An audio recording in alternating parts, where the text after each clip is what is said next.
Wengi huacha uthabiti si kwa sababu hawana uwezo, huacha kwa sababu kuna kipindi kinakuja ambacho kila kitu kinakuwa ni kero.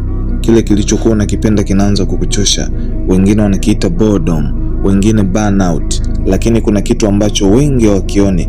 Kuna kipindi katika kila safari ambacho progress inaanza kuonekana ndefu kuliko ulivyowahi kufikiria. Unafanya kila kitu sawa lakini matokeo hayaonekani.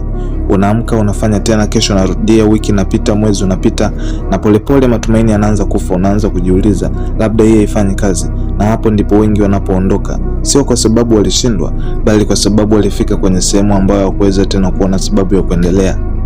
Lakini vipi kama nitakwambia hicho ndicho kipindi cha kutoboa? Sio kwa sababu kila mara boredom inamaanisha uko karibu na mafanikio, bali kwa sababu ndipo consistency inapojaribiwa kweli. Ni rahisi kuendelea ukiwa na motivation, ni rahisi kufanya ukiwa unaona progress, ni rahisi kuamini ukiwa na matumaini, lakini kuna nguvu nyingine kabisa. Unaposema hata kama sioni matokeo nitamaliza, hapo uongozwi tena na hisia, unaongoza na maamuzi.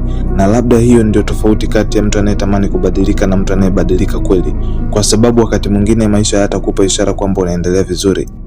Na hicho kipindi hakutakuwa na applause, hakutakuwa na motivation, kutakuwa na wewe tu na ahadi uliojiwekea.